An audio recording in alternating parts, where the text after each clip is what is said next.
ہمیں نہیں پتہ 70,000 ہیں یا نہیں، 70,000 فرشتے جو ہیں وہ طواف کر کے جا کے اپنی جگہ پہ کھڑے ہو جاتے ہیں لائن بنا کے، اور تسبیح کرنا شروع ہو جاتے ہیں، اور قیامت تک پھر دوبارہ ان کی باری نہیں آتی۔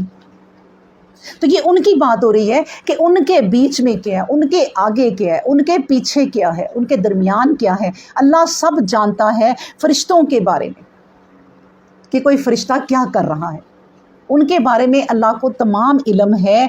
تو اس لیے ہم اپنے رب کی اجازت کے بغیر نیچے نہیں اترتے۔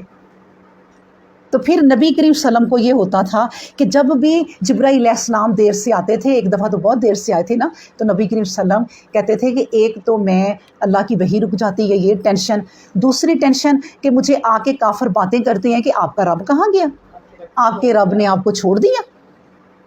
تو اس طرح کی مجھے باتیں کرتے ہیں لوگ۔ تو اللہ تعالیٰ ظاہر ہے وہ اللہ کے پیغمبر تھے، صابر تھے، صبر کرتے تھے، لیکن ساتھ اللہ کے بندے بھی تو تھے نا، فرشتے تو نہیں تھے، تو وہ پھر بے چین ہو جاتے تھے۔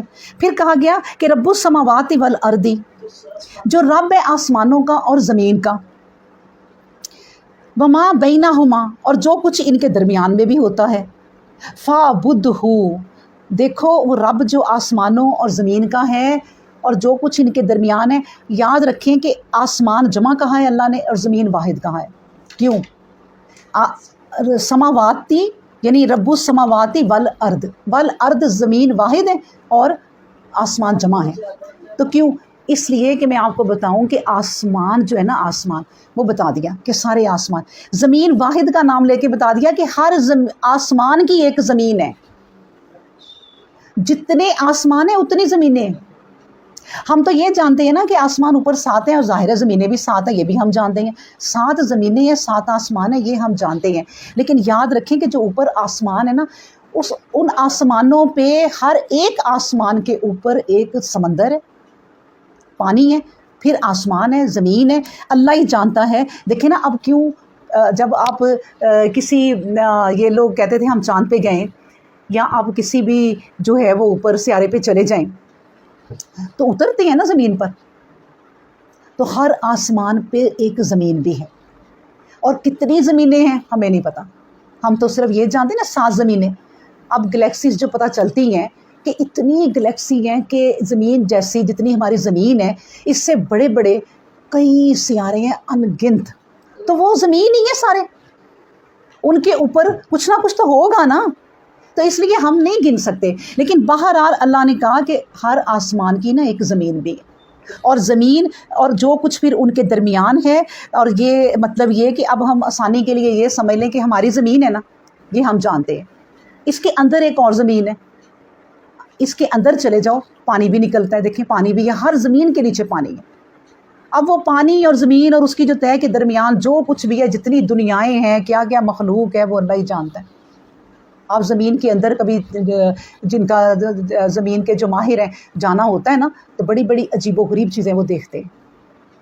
اب ہم سمجھتے ہیں زمین کے اندر چلنے کی جگہ نہیں ہوگی، پورے میدان ہے نیچے، چلنے کی جگہ ہوتی، کیوں نہیں ہوتی؟ تو اس لیے ہم ان چیزوں کو اللہ نے صرف اپنی تعریف کر دی کہ دیکھو جو رب ہے نا آسمان و زمین کا، تم نے کیا کام کرنا ہے، فاعبدہ، اس کی عبادت کرو۔ ہمیں یہ کام سونپا ہے، کیا کام سونپا ہے؟ اس کی عبادت کرو۔ کس طرح کرو؟ وستبر، یعنی جم کر، لے عبادت ہی، اس کی عبادت میں، مطلب یہ کہ اس کی عبادت میں جم جاؤ۔ یہ نہیں کہ اب دیکھیں نا ہر وقت آپ فریز ہو کے کھڑے رہیں کہ میں عبادت کر رہی ہوں، نہیں، جب عبادت کرو تو ایسے کرو کہ اس کی عبادت جم جاؤ اور اس کا حق ادا کر دو۔ جب بھی عبادت کرو، نماز پڑھو، جب بھی پڑھو اپنا کوئی کونا ڈھونڈ لو تنہائی میں اور ایسی پڑھو کہ جیسی حق ہے۔ یہ اللہ کہہ رہا ہے کہ اس کی عبادت میں لگ جاؤ، اور یاد رکھو حل تعلموا لہ سمیہ، آخری جو لفظ ہے نا، اب ان پہ غور کریں کہ اللہ آپ کو کیا چیلنج کر رہا ہے۔ اللہ کہہ رہا ہے کوئی میرا ہم نام کبھی تم نے سنا ہے؟ کبھی تم نے اور کوئی اللہ دیکھا ہے کہ اللہ بھی کوئی اور ہو؟ کبھی کسی کا یہ جن کو وہ بت وغیرہ بنا لیتے ہیں، کبھی آج تک کسی کا بت کھڑا ہو کے بولا کہ میں اللہ ہوں یا میری بات مانو؟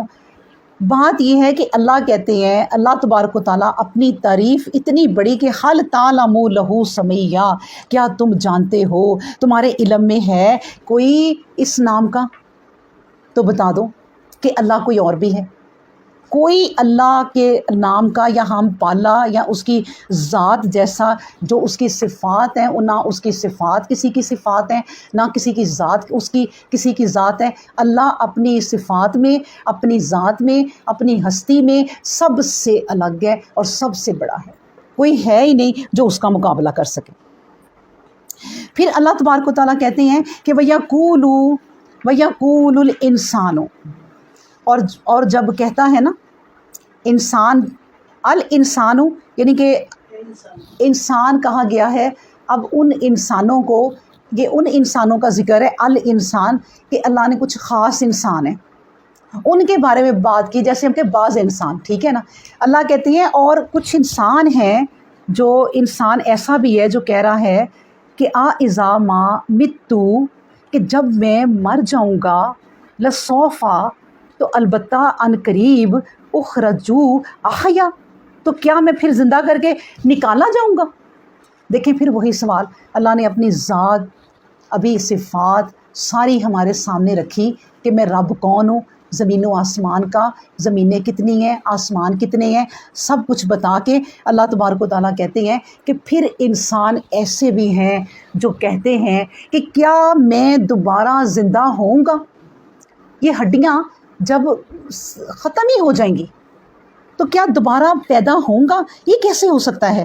بس اس سوال کو اللہ تبارک و تعالیٰ، جب یہ انسان اللہ سے یہ سوال کرتے ہیں تو اللہ تعالیٰ پھر ان کا جواب دیتے ہیں کہ اولا یذکر الانسان، اولا یذکر، کیا یہ انسان اتنا یاد نہیں رکھتا؟ یعنی جو انسان یہ بات کرتا ہے کہ کیا میں دوبارہ زندہ ہوں گا، تو اولا یذکر الانسان، انسان ہوں، تو کیا یہ انسان یہ یاد نہیں رکھتا کہ انا خلقنہ، کہ ہم نے اسے پیدا کیا، من قبل، اس سے پہلے؟ وہ اپنی پیدائش کو کیوں بھول جاتا ہے؟ ولم یکو شیئا، اور وہ اس سے پہلے کچھ بھی نہیں تھا، یعنی کیا تھا وہ اپنی ماں کے پیٹ میں؟ یہ تانا دیا گیا ہے کہ اے انسان تو کیا تھا؟ جب تو اپنے بارے میں سوچ لے کہ میں کچھ بھی نہیں تھا، تو میرے رب نے مجھے بنایا، ایک کمپلیٹ انسان بنایا، اس خون سے کہ جو اگر بہہ جاتا تو نالی میں بہہ جاتا۔ ابھی بھی دیکھ لیں آپ، کتنے لوگ ہیں، عورتیں ہیں جن کا مس کیریج ہوتا ہے تو وہ خون کہاں جاتا ہے؟ وہ انسان ہی تھا، وہ بہہ جاتا ہے اور وہ اس کی صفائی کر دیتے ہیں۔ یہ نظام ختم ہو گیا، اندر سے بچہ ضائع ہو گیا، اور وہ بچہ ضائع ہو گیا کہتے ہیں، اور وہ خون بہ رہا ہوتا ہے۔ اس لوتھڑے سے اس خون کو اکٹھا کر کے اللہ نے جوڑا، 40 دن تک وہ جڑا ہی رہا، اگلے 40 دن میں وہ پھر ایک لوتھڑا سا بن گیا، پھر اس سے اگلے 40 دنوں کے وقفے سے وہ اسی ایک گوشت کے ٹکڑے میں سے اس کی یہ اعضاء بننا شروع ہو گئے۔ کوئی بنا سکتا ہے؟ تو تم اپنے آپ کو بھول جاتے ہو جب تم یہ کہتے ہو کہ دوبارہ اٹھیں گے۔ تو میرے دماغ میں یہ چیز آتی ہوتی ہے جب بھی میں اس طرح کی کوئی آیت پڑھتی ہوں، تو میں کہتی ہوتی ہوں نا آپ سے کہ بھئی ایک مشکل فائل تیار کرنا آپ اپنے ہاتھوں سے زیادہ مشکل ہے کہ یا پھر اس کی فوٹو کاپیاں نکالنا زیادہ مشکل ہے؟ ایک آپ نے اپنی فائل تیار کر لی ہے، اب آپ نے اس کو رکھ لی ہے، اب کسی اور کو چاہیے وہ اس کی فوٹو کاپی کرا لے گی فٹافٹ۔ اللہ بھی ایسا ہی ہے، اللہ نے ایک دفعہ انسان بنایا نا، یہ 2 طریقے سے 3 طریقے سے ہمیں بتا دیا کہ میں ایسے بھی بنا سکتا تھا۔ میں نے آدم کو اپنی ہاتھ سے بنایا، کوئی ماں باپ نہیں اسے میں نے ایک مٹی جوڑی، جس طرح کی مٹی میں نے چاہا، اس مٹی سے میں نے اس کو بنا کے اپنی پھونک مار دی، اپنی روح اس میں پھونک دی۔ میں ایسے بھی انسان بنا سکتا ہوں، پورے انسان کھیتوں میں اگتے اور پھر اللہ کا کوئی فرشتہ آتا اور پھونک مار جاتا۔ ایسے بھی اللہ انسان بنا سکتا تھا۔ اللہ نے اپنی شان بتا دی کہ اللہ کیا، وہ کچھ بھی کر سکتا ہے، لیکن پھر بھی اس نے جو قیامت تک کوئی اصول بنا دیے، اللہ انہی اصولوں پہ چل رہا ہوگا۔ اچھا، پھر اللہ نے کہا میں جیسے مریم کا ہم یہ صورت پڑھ رہے ہیں تو میں ایسے بھی پیدا کر سکتا ہوں، مجھے کسی یہ باپ کی ضرورت نہیں ہے، میں چاہوں تو ایسے بھی پیدا کر سکتا ہوں۔ پھر اب میں ایک طریقہ بنا دیا اس دنیا میں کہ بچہ ماں کے پیٹ کے اندر پیدا ہوگا اور میاں بیوی کے اندر دونوں میں بچہ پیدا کرنے کی صلاحیتیں رکھ دی. کہا جاتا ہے یعنی سائنس ہمیں بتاتی ہے کہ جو ماں ہے نا عورت، اس کے اندر بیٹے ہی بیٹے ہیں، وہ بیٹے ہی پیدا کر سکتی ہے. جو مرد ہے نا اس کے اندر بیٹا بھی اور بیٹی بھی. اب جب بیٹے کا ہی سیل جا کے اس سے کوئی ملتا ہے تو بیٹا پیدا ہو جاتا ہے، اور اگر بیٹی کا مل جائے تو پھر بیٹی. مرد پہ ڈپینڈ کرتا ہے. جو مرد باتیں کرتے ہیں نا عورتوں کو، بیٹیاں ہی دیتی جا رہی ہو، میں تمہیں طلاق دے دوں گا، اتنی بیٹیاں تم نے پیدا کر دیں، بڑے تانے دیتے ہیں، تو ان کا کوئی قصور نہیں ہے. یہ اللہ نے مرد کے اندر رکھا ہے اور اللہ کا حکم ہے. بیٹیاں پیدا کرنا، بیٹے، اور عورت میں تو بیٹے ہی پیدا کرنے کی صلاحیت ہے.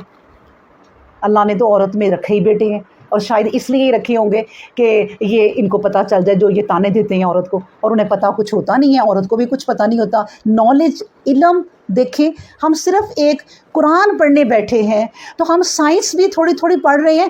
گھریلو عورتیں، ہم گھریلو عورتیں ہو کے، سادہ سی عورتیں ہو کے، ہم نے قرآن کھولا تو ہمیں تھوڑی سائنس کی بھی سمجھ آ رہی ہے کہ یہ سائنس کیا ہے، صرف قرآن کی برکت سے. ورنہ علم تو کچھ بھی نہیں ہے میرے پاس بھی، لیکن اللہ کا صرف کلام پڑھنے سے. تو اس لیے اللہ تعالیٰ نے کہا کہ یہ انسان جو ہے، یہ جب یہ سوال کرتا ہے کہ میں دوبارہ کیسے اٹھوں گا، اللہ کیسے اٹھائے گا، تو حالانکہ اللہ نے جگہ جگہ قرآن میں ان سوالوں کا جواب دے دیا کہ اے ابراہیم، کچھ پرندے اکٹھے کرو، پھر ان کے ساتھ رچ جاؤ، ان کو اپنے ساتھ پالو، پھر انہیں آواز دو، یہ بھی بتا دیا. پھر کہا اے عزیر علیہ السلام، آپ سو گئے تھے 100 سال کے لیے، دیکھیں اب میں نے آپ کو دوبارہ جگایا. اگر نہیں یقین آ رہا تو اپنے گدھے کی طرف دیکھیں، گدھے خود انہیں زندہ کر دیا 100 سال بعد، گدھے کو ان کے سامنے زندہ کر رہے ہیں، ہڈیوں پہ سب کچھ چڑھ رہا ہے. یعنی اور ہمیں بھی یہ سب کچھ بتا دیا کہ اس طرح. پھر سوال، اور یہ سوال نہیں بلکہ میں آپ کو بتاؤں قیامت تک لوگ ایسے ہیں جو اللہ ہی کو نہیں مانتے. ایسے بھی لوگ ہیں جو اللہ کو ہی نہیں مانتے. ایسا انسان جس کو اللہ تعالیٰ نے یوں پیدا کیا اور وہ بڑا ہو کے کہتا ہے اللہ کون ہے، میں تو نہیں اللہ کو مانتا. یہی اللہ تبارک و تعالیٰ قرآن میں کہتے ہیں کہ اے انسان، جب تو بڑا ہو جاتا ہے تو پھر اللہ سے جھگڑا کرتا ہے. اللہ اکبر. پھر اللہ تبارک و تعالیٰ کہتے ہیں کہ اس سے پہلے تو کوئی شے نہیں تھا، تب بھی تو تمہیں پیدا کیا تھا نا. فَوَرَبِّكَ لَنَحْشُرَنَّهُمْ. بات یہ ہے کہ قسم ہے اس رب تیرے کی، لَنَحْشُرَنَّهُمْ، کہ میں البتہ ضرور اکٹھا کروں گا، وَالشَّيَاطِينَ، تمام شیطانوں کو، ثم پھر، لَنُحْضِرَنَّهُمْ، ہم ضرور حاضر کریں گے انہیں، حولا، ارد گرد، جہنما، جسیا. جسیا یعنی گھٹنوں کے بل ہم جہنم کے ارد گرد انہیں اکٹھا کر دیں گے. یہ پھر اللہ تبارک و تعالیٰ غصے سے اپنی قسم کھا کے کہتے ہیں، کسی کی بھی نہیں، کیونکہ اللہ بھی کہتا ہے کہ میری ذات ہی سب سے بڑی ہے. میں اپنی ہی ذات کی قسم کھا کے کہتا ہوں کہ میں ان شیطانوں کو سب کو اکٹھا کروں گا جہنم کے ارد گرد، اور انہیں گھٹنوں کے بل بیٹھے ہوں گے. یعنی انسان جب کسی سے معافی مانگتا ہے نا تو نیچے ہی بیٹھ جاتا ہے کہ مجھے معاف کر دو، اور گھٹنوں کے بل یہ بیٹھے ہوں گے کہاں؟ جہنم کے ارد گرد، اور جہنم کو دیکھ رہے ہوں گے. آپ سوچیں کہ وہ وقت کیا ہوگا. اللہ نے اپنی قسم کھا کے کہا کہ میں انہیں اس طرح اکٹھا کروں گا، اور جہنم کو جب انسان دیکھے گا اور سوچے گا کہ میں نے اس میں ہی جانا ہے تھوڑی دیر کے بعد، تو اس کی حالت کیا ہوگی. پھر اللہ تبارک و تعالیٰ کہتے ہیں ثم لننزعن من کل شیاۃ ایہم اشد علی الرحمن عتیہ. ثم پھر، لننزعن، البتہ ہم ضرور کھینچ لیں گے، من کل شیعۃ، ہر ایک جماعت میں سے، ایہم، وہ جو، اشد، اپنے آپ کو سخت کہتے تھے، علی الرحمن، رحمان کے مقابلے میں، عتیہ، سرکشی کرتے تھے. اب ان میں سے ان لوگوں کو بھی ہم کھینچ لیں گے. اچھا اب یہ دیکھیں کہ قیامت تک کے سارے لوگ ہوں گے، کتنی بھیڑ ہوگی، کتنا رش ہوگا، سمجھ نہیں کچھ آتی. لیکن اللہ تبارک و تعالیٰ کہتے ہیں کہ میں اس میں ان تمام شیطانوں کو جو دنیا کو بھی بھٹکا رہے تھے میں اکٹھا کروں گا، اور اکٹھا کر کے پھر یہی نہیں کہ اکٹھا کر کے جہنم دکھا دیں اور میں انہیں جہنم میں ڈال دوں. نہیں، اللہ نے کہا میں پھر ان کی جماعت میں سے وہ لوگ الگ کر لوں گا کہ جو اپنے آپ کو کہتے تھے رحمان کے آگے بحث کرتے تھے کہ رحمان کیا ہے، ہم نہیں مانتے، سرکشی کرتے تھے. میں ان کو پھر الگ کر لوں گا. کن کو؟ جو دنیا میں بڑے سخت لوگ تھے، جیسے فرعون کتنا سخت تھا، پھر حمان کتنا سخت تھا. کتنے لوگ گزرے اس دنیا میں، عاد، سمود، یعنی جو اتنے لمبے چوڑے ان کی باڈی ہوتی تھی کہ وہ اپنے ہاتھوں سے اپنی جو بھی ان کے اوزار تھے اس زمانے میں، واللہ عالم، ہو سکتا ہے ہم سے بھی زیادہ جدید مشینری ہو ان کے پاس، اس سے وہ پہاڑوں میں گھر بناتے تھے، پہاڑوں کے اندر. اللہ نے کہا نا اشد، وہ سخت لوگ میں نکال لوں گا جو بڑے سخت بنتے تھے دنیا میں کہ ہم بہت بڑے لوگ ہیں. اور آج کے زمانے میں آپ دیکھ لیں کہ جب ایک اپنے آپ کو ہے ہمارے جیسے ہی انسان، اگر انہیں کوئی عام انسان گھیر لینا تو کچھ بھی نہیں ہے، لیکن اپنے آپ کو ایک وہ جب پروٹوکول میں رکھتے ہیں، پروٹوکول میں کہ ایک گاڑی نکلی 10 گاڑیاں آگے 10 گاڑیاں پیچھے، تو وہ اپنے آپ کو بڑا سخت سمجھتے ہیں کہ ہم بڑے سخت لوگ ہیں، بہت بڑے لوگ ہیں، ہاں لینڈ لارڈ ہیں. اللہ تعالیٰ کہتے ہیں کہ میں ان میں سے سارے وہ لینڈ لارڈ جو ہے نا کھینچ لوں گا کہ آ جاؤ بھائی ذرا، جو دنیا کے بڑے خدا بنے ہوئے تھے، جو لوگوں کو مار کے کبھی مڑ کے دیکھتے بھی نہیں تھے. زمینیں خالی کرانی ہے نا آج کے بھی یہ لوگوں نے، تو وہ لوگوں کو ان کے گھروں کو یا آگ لگا دیں گے یا وہ قتل و غارت شروع کر دیں گے تاکہ وہ یہ زمینیں چھوڑ کے بھاگ جائیں. اپنے آپ کو وہ اتنا سخت کہتے ہیں کہ ہم سارا کچھ کر سکتے ہیں. وہ اللہ کہتے ہیں میں ذرا انہیں الگ نکال لوں گا. اس کے بعد ثم لنحن اعلم بالذین هم اولی بہا صلیہ، پھر اللہ کہتے ہیں ہم انہیں بھی خوب جانتے ہیں. ثم لنحن، البتہ ہم عالم خوب جانتے ہیں، بالذین، ان لوگوں کو، ہم اولی بہا صلیہ، جو جہنم کے داخلے کے پورے سزاوار ہیں. ہم کہتے ہیں نا کہ اللہ کتنا ظالم، نعوذ باللہ، کیسے ہو سکتا ہے کہ اتنی سزائیں، کہ ایک ابھی پڑھا کہ وہ غیہ میں چلے جائیں گے، اس وادی میں جو کہ خون اور پیپ سے بھری ہوگی. اتنی سزا اللہ نے آج کہہ دیا عالم بالذین، میں جانتا ہوں خوب جو اس سزا کے حقدار ہیں. میں نے آپ کو اس کی مثال کیا دی تھی کہ دیکھیں جب کوئی اتنے لوگوں کو بم دھماکہ کر کے مارتا ہے اور پکڑا جاتا ہے تو اس کی کیا سزا ہوتی ہے؟ پھانسی، ایک ہی بندے کی. اس سے آگے کیا دیں گے سزا؟ اللہ دے گا اس کے آگے سزا. اللہ وہ سارے لوگ کھڑے کر لے گا، ان سب کو تم دو گے جن کو تم نے مارا تھا، ان سب کی سزائیں تمہیں ملنی ہیں. اب سوچیں، اللہ صحیح کہہ رہا ہے نا کہ مجھے پتہ ہے جہنم میں جو داخل ہونے کے حقدار ہیں نا وہ انہی سزاؤں کے حقدار ہیں. اللہ کو پتہ ہے. ہماری بیٹی کو کوئی اللہ نہ کرے مسلمان کی کسی بیٹی کو کوئی اغوا کر لے اور اس کے ساتھ تمام وہ ذلیل حرکتیں کرے، وہ ماں کبھی معاف کرے گی؟ وہ تو کہے گی کہ میں اتنی اس کو سزا دوں کہ مجھے سمجھ نہیں آتی کہ سزائیں ختم ہو جائیں مگر میرا غصہ نہیں ختم ہو رہا. تو پھر اللہ کیوں نہ سزا دے؟ سوچیں کہ جس نے اس کے بندوں پر اتنے ظلم کیے ہوں. پھر یہ ہے کہ بندوں پہ ظلم، اس کے بعد پھر اللہ پہ ظلم، یعنی اللہ کے شریک ٹھہرائے، اللہ کے ساتھ اللہ بنائے کہ ایک ہی اللہ کافی نہیں ہے بھائی، ہمیں تو اور اللہ بھی چاہیے. میں عام لوگوں سے اگر بات کروں نا، آج بھی بڑے لوگ ہیں، نہیں ہم تو اللہ کو مانتے ہیں لیکن وسیلے ہیں. اللہ سے ہم ڈائریکٹ نہیں مانگ سکتے. بھئی کیوں نہیں مانگ سکتے اللہ سے ڈائریکٹ؟ اللہ کو تم دنیا کی طرح کیوں بنا رہے ہو، مثالیں دے رہے ہو کہ جب آپ کسی آفیسر سے ملنے جائیں تو اس کے بعد آپ پہلے پرچی دیتے ہیں، پھر وہ چپڑاسی اندر لے کے جاتا ہے تو اس کے سہارے پھر آپ پرچی کے سہارے پھر بلائے. اللہ کے پاس آپ ڈائریکٹ کیسے جا سکتے ہیں؟ بھائی اللہ کے پاس ڈائریکٹ ہی جا سکتے ہیں کیونکہ اللہ ہمارے شارک کے بھی قریب ہے. اللہ کو ہماری پرچیوں کی ضرورت نہیں ہے. اللہ کو نہیں ضرورت یہ ان چوکی داروں کی کہ آپ ان سے کہیں. اب دیکھیں جو جہنمی ہے نا وہ چوکی داروں کو کہیں گے نا، مجھے یاد آ گیا جہنم کے جو ہوں گے کیا کہتے ہیں، دروگا کو کہیں گے نا کہ آپ ہی ذرا کہہ دیں اللہ سے. وہ کہیں کیوں بھئی دنیا میں تمہیں سمجھانے کے لیے پیغمبر نہیں آئے تھے؟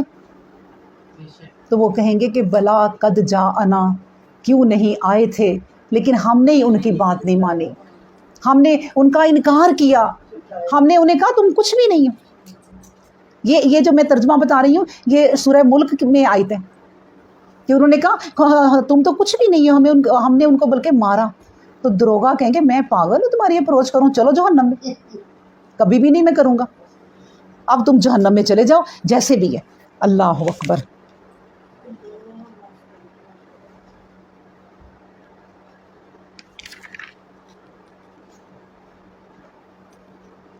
آپ دیکھیں ایک میں آپ کو سناتی ہوں حدیث، آسان سی ہے، صحیح حدیث میں ہے کہ اللہ تعالیٰ فرماتا ہے مجھے ابن آدم جٹلا رہا ہے۔ ابن آدم یعنی میں نے آدم کو پیدا کیا، اس کے آگے بچے دیکھو ذرا، وہ مجھے جٹلا رہا ہے، اسے یہ لائق نہ تھا، اسے یوں نہیں کرنا چاہیے تھا۔ دیکھیں کتنی پیاری حدیث ہے کہ جب ایک باپ کے آگے کوئی بچہ بدتمیزی کرتا ہے نا تو باپ کو اتنا دکھ ہوتا ہے کہ وہ ماں کو کہتا ہے کہ اس کو یوں نہیں کرنا چاہیے تھا، اب یہ میں دکھ بھول نہیں سکتا، اس نے مجھے اتنا رسوا کیا ہے۔ دیکھیں اللہ بھی یہ کہہ رہا ہے کہ اس سے یہ کرنا نہیں چاہیے تھا، یہ اس نے مجھے جھٹلایا، اس سے یہ لائق نہ تھا، مجھے ابن آدم اذا دے رہا ہے۔ دیکھیں ذرا کہ میں نے دیکھیں آدم کے ذریعے آدم پیدا کیے سارے، ہم بھی آدم ہی ہے نا، ان کی اولاد ہے۔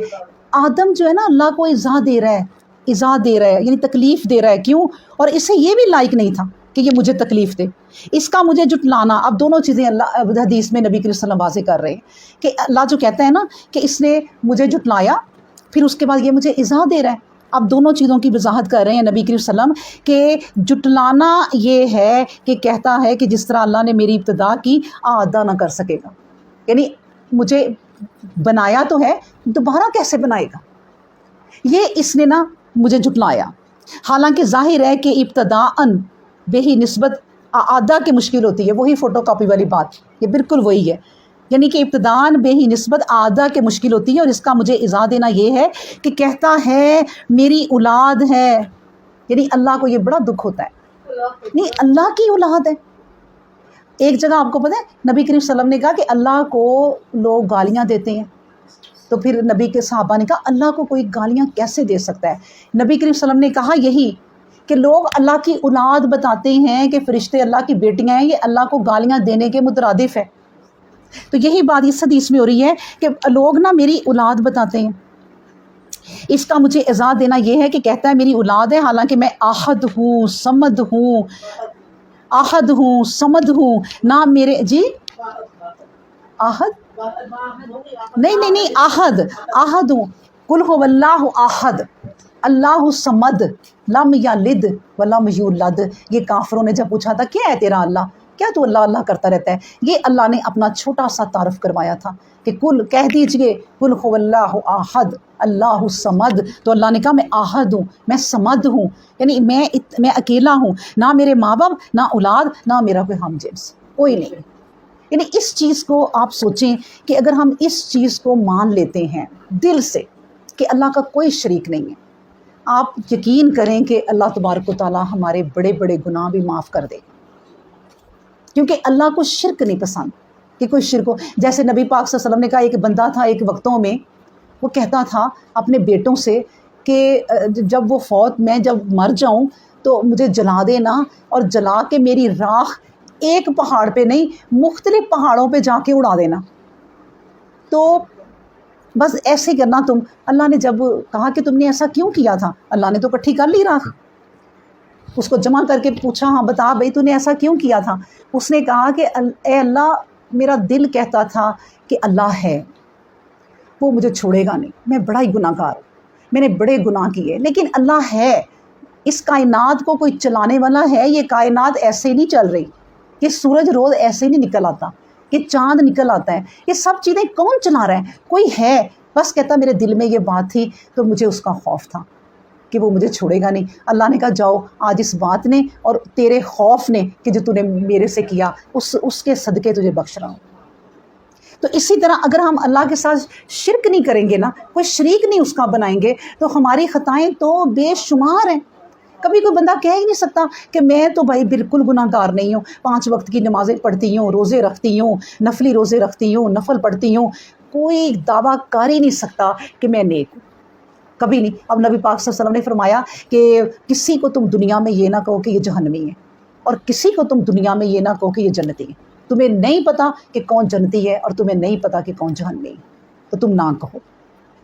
اللہ اکبر۔ اس کے بعد اللہ تعالیٰ فرماتے ہیں وَإِن مِّنكُمْ إِلَّا وَارِدُوهَا، اب یہ بھی آیتیں غور سے سنیں، یہ بھی اللہ تبارک و تعالیٰ کی ساری وہ دھمکیاں جو ہونی ہیں باتیں وہ ہمیں بتا رہے ہیں اللہ تعالیٰ کہ یاد رکھو وَإِن مِّنکُم، تم میں سے ہر ایک کو الا واردوہا، مگر ترجمہ اس کا یہ ہوگا کہ تم میں سے کوئی نہیں مگر وارد کیا جائے گا۔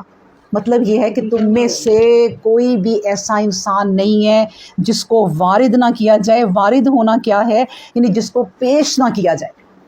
اب اس کا مطلب یہ ہوگا، اور اللہ نے ساتھ ہی دیکھیں اگلی بھی بات پڑھ لیں، اس بات کو کہہ کے نا اللہ نے کہا کہ کانا علی ربی کا حتمن مقضیہ، اور یہ جو بات کی ہے نا میں نے، یہ حتمی ہے، یہ فیصلہ کن بات ہے، یہ لکھی جا چکی ہے کہ اس جگہ پہ تم سب کو وارد ہونا ہے۔ اب یہ جگہ کون سی ہے؟ یہ کہتے ہیں کہ یہی پل صراط ہے۔ اب یہ جو پل صراط ہے نا، جس کے نیچے جہنم ہے، اب پل صراط کہا جاتا ہے کہ تلوار کی دھار سے بھی باریک ہوگا، اور اس کے نیچے جہنم ہوگی، اور جہنم کے ارد گرد سارے فرشتے لائنیں بنا کر کھڑے ہوں گے، اور یہ منظر ہونا ہے۔ اللہ نے کیسے کہا وَإِن مِّنکُم إِلَّا وَارِدُوهُ، تم میں سے کوئی نہیں ہے جو وارد نہ ہو یہاں، یعنی کوئی نہیں ہے، مطلب جنتی بھی اور جہنمی بھی کوئی نہیں ہے۔ یعنی اللہ نے یہ نہیں کہا کہ تم میں سے جو متقی ہیں وہ وارد نہیں ہوں گے، اللہ نے کہا تم میں سے کوئی ہے ہی ایسا نہیں ہے کہ جو اس پہ وارد نہیں ہوگا، اس پر سے ہر ایک کو گزرنا پڑے گا، ایک دفعہ تو جہنم کا مزہ دیکھنا پڑے گا کہ یہ کیا ہے۔ اب بتایا یہ جاتا ہے احادیث سے کہ نبی پاک صلی اللہ علیہ وسلم نے فرمایا کہ اس پل صراط کے اوپر سے کچھ لوگ تو ہواؤں کی طرح چلے جائیں گے، اتنے نیک ہوں گے۔ اب وہ کون سے ہوں گے؟ مجھے تو یہی لگتا ہے کہ وہ تو سارے پیغمبر ہوں گے، سارے شہید ہوں گے، صدیق ہوں گے، جو اس طرح چلے جائیں گے۔ اس کے بعد نبی کریم صلی اللہ علیہ وسلم نے کہا کچھ لوگ تیز اونٹ جس طرح دوڑتے ہیں نا اس طرح گزر جائیں گے۔ پھر اس کے بعد کہا کچھ لوگ گھوڑوں، اب گھوڑے کی رفتار اس سے کم ہے، گھوڑوں کی طرح چل پڑیں گے۔ پھر آہستہ کرتے گئے اور سپیڈ آہستہ ہوتی گئی، یہاں تک کہ نبی پاک صلی اللہ علیہ وسلم نے فرمایا کچھ لوگ ایسے ہوں گے۔ اب یہ جو سپیڈ بتا رہے ہیں نا، اس کے پل صراط سے گزرنے کی جو سپیڈ کا ذکر ہے، یہ نیکیاں ہیں، یہ جو عمل ہے، عمل صالحہ، ابھی ہم نے پڑھا کہ عمل صالحہ کرو گے تو جاؤ گے۔ اب عمل صالحہ جتنے تمہارے ہوتے جائیں گے پل صراط کی سپیڈ اتنی بڑھتی جائے گی۔ وہ پل صراط کی سپیڈ بنانا ہمارے اپنے بس میں ہے، جنت بنانا جس طرح میں کہتی ہوتی ہوں اپنے بس میں، یہاں بیٹھے جنت کی تعمیر کرتے جاؤ، جو بھی کام کر رہے ہو سوچو میری جنت بننی ہے، وہ تعمیر ہو جائے۔ اسی طرح جو ہے پل صراط کے اوپر جو سپیڈ بتائی گئی ہے وہ ہمارے اعمال ہیں، وہ ہمارا ایمان ہے، وہ ایمان کا وہ نور ہے جس کی سپیڈ بتائی گئی۔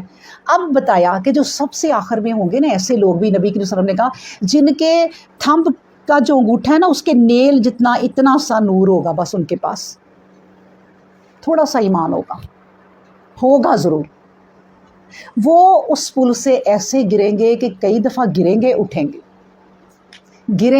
گے، اور وہ جب گریں گے تو سارے فرشتے اپنے ہاتھ آگے یوں کریں گے کہ یا اللہ اسے بچا لے۔ ہر ایک کے لیے فرشتے وہاں دعا کریں گے کہ اللہ انہیں گزرنے دو، اللہ یہ گزر جائیں، سب کے لیے۔ تو سوچیں جو رینگتے گرتے پڑتے ان کے لیے فرشتے کتنی دعائیں کریں گے، وہ چلے جائیں گے۔ اس کے بعد پھر کہتے ہیں جہنم میں گرنا شروع ہوں گے لوگ جن کے پاس اتنا سا بھی نور نہیں ہوگا، تو وہ جہنم میں گر جائیں گے۔ مطلب بالکل رائی کیا ہوتی ہے، اتنا بھی کسی کے اندر، اب دیکھیں نا رائی کا دانہ، یہ کہہ رہی ہیں اتنا ایمان بھی اگر کسی کے دل کے اندر ہوگا نا، ایمان اللہ پر، لا الہ الا اللہ پر، کہ اس کا کوئی شریک نہیں ہے، تو کتنے سالوں بعد جلے بنے لوگ جل بن گئے ہوں گے تو ان کو اللہ نکال لے گا، کہے گا کہ آج فرشتوں جن کے دل میں اتنا سا بھی ایمان ہے ان کو بھی نکال لو۔ اب دیکھیں جن کے دل میں رائی کے دانے کے برابر ایمان ہے ان کو بھی نکال لیا گیا، تو باقی جہنم کن لوگوں سے بھری ہوگی؟ ہے نا وہ بات وہی کہ اللہ کہتا ہے کہ مجھے پتا ہے کہ جہنم میں وارد کنہوں نے ہونا ہے، ثم لنحن اعلم بالذین، مجھے سارا علم ہے ان لوگوں کا جن کو میں نے جہنم میں داخل کرنا ہے۔ میں کسی پر ظلم نہیں کرتا،